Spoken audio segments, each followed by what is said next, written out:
good morning, St. Pete. Let me first recognize my Deputy Mayor and City Administrator, Dr. Kanika Tomlin, who is with us here. Our Council Chair and members of City Council are also here with us today. We want to thank you all for being here today. You know, when this day started, we thought we were going to have to move this thing inside today because of a little bit of rain.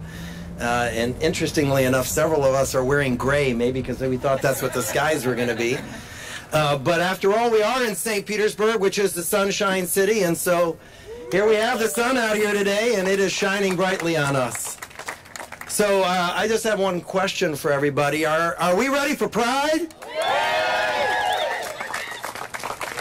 Now, this is the fifth time that we have raised the rainbow flag above City Hall. And each time that we have done so has been special. But this one feels a little extra special to me because I had this little re-election thing this last year. And one of the reasons really that I fought so hard and that we all fought so hard was that I was determined to keep this new tradition going and to ensure that Pride Weekend remained both a successful event and an event that was fully embraced by both sides of City Hall. And so here we are at our fifth flag raising on the eve of our 16th St. Pete Pride Weekend. And with us this morning is Luke Blankenship, the new Executive Director of St. Pete Pride. And I'd like to give him a chance to say a few words. Luke?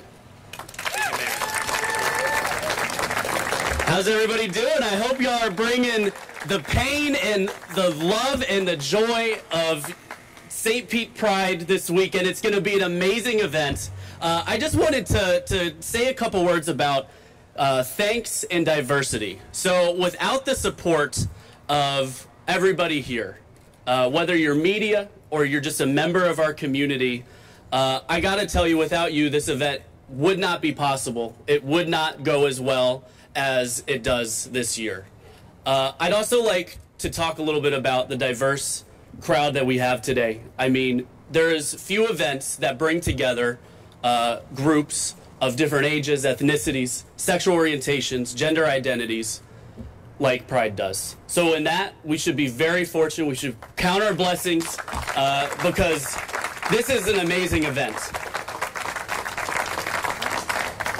This weekend, make sure to bring a beautiful smile, your positive attitude, and keep in mind that there is no experience like Pride because of the unique love and support that you'll feel from everybody who attends. So when you're there this weekend, make sure to smile and make sure to give everybody you see a big ol' hug, okay? Thank y'all.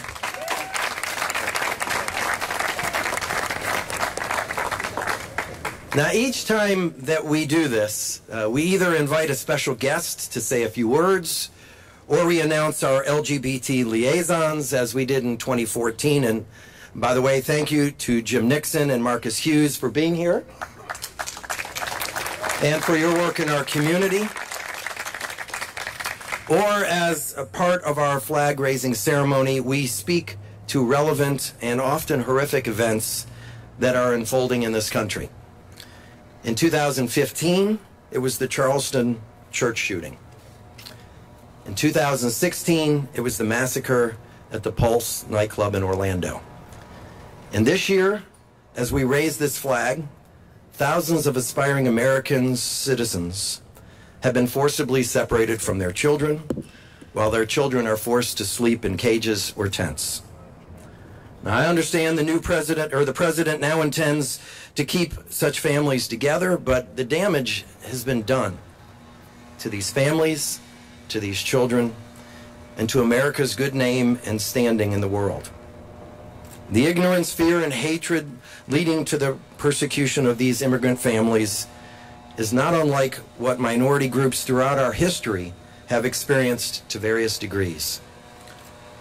The Trump administration's actions are evil, but they're neither innovative nor groundbreaking. Nearly 50 years ago, LGBT Americans were the victims of a raid at the Stonewall Inn. It wasn't the first time they were harassed and targeted, and it wasn't the last time, but it was a significant milestone. It triggered the beginning of a movement. Progress has been made, and there is cause for celebrations like the ones we'll have this weekend, but we must keep fighting. We must keep advocating and keep voting to ensure we never, ever go backwards.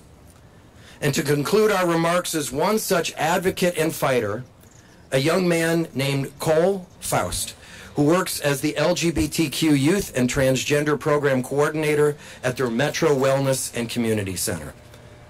I have the great honor of leading this weekend's Trans March, and we felt it was appropriate to use this morning's flag-raising ceremony to highlight the trans community and one of our city's bright young leaders. Cole?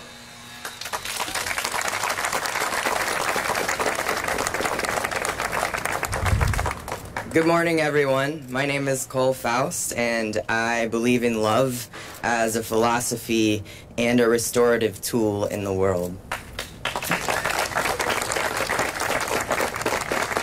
Thank you to everyone who made today's ceremony possible. It's so amazing to see businesses, organizations, local leaders, and elected officials come together as champions of inclusivity. Can we give those people a round of applause, please?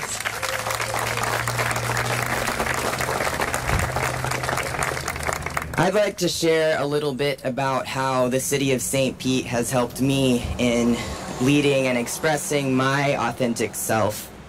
I gained a whole new meaning for Pride Month this year because I only recently came out.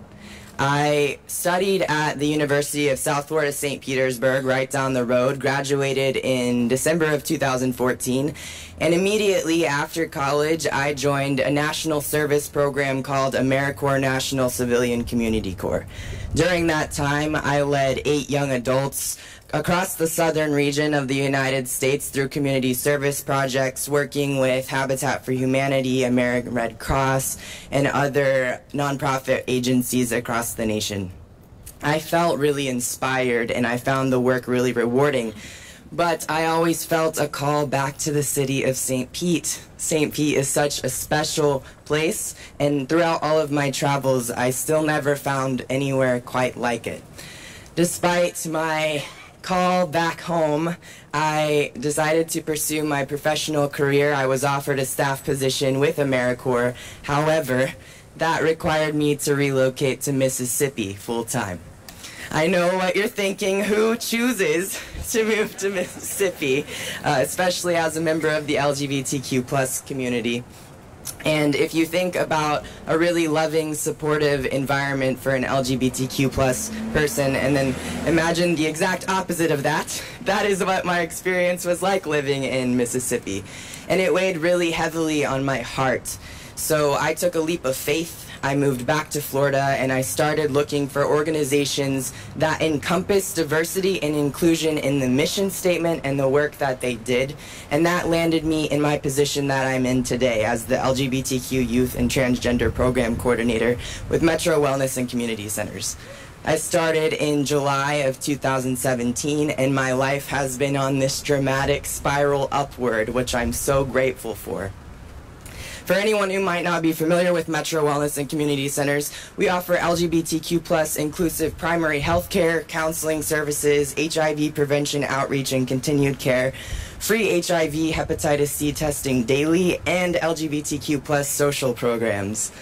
So it's a really amazing place to work, and through the work that I was doing in the community when I started with the agency, I started to be able to offer myself the same safe space that I was providing LGBTQ youth to express themselves.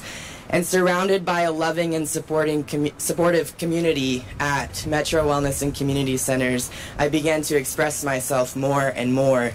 And I have to thank someone in specific today because he's standing here. James Keene has been a wonderful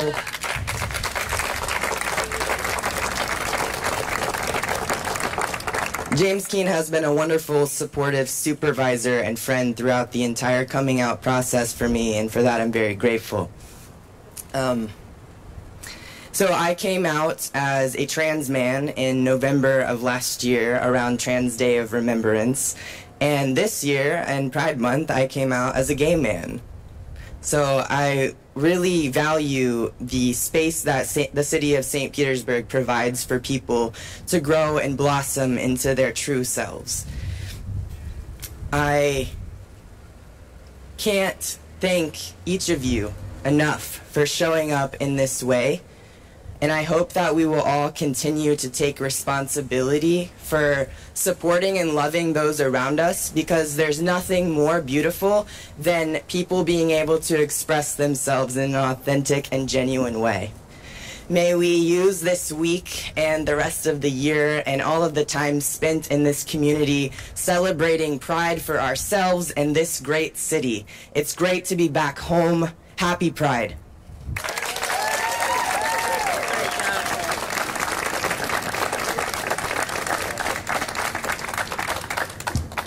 Well, I don't think there's anything I can say after that. So I think it's time we put this flag up.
Thank you all so much for coming, and we hope you all have a wonderful Pride weekend. Thank you all.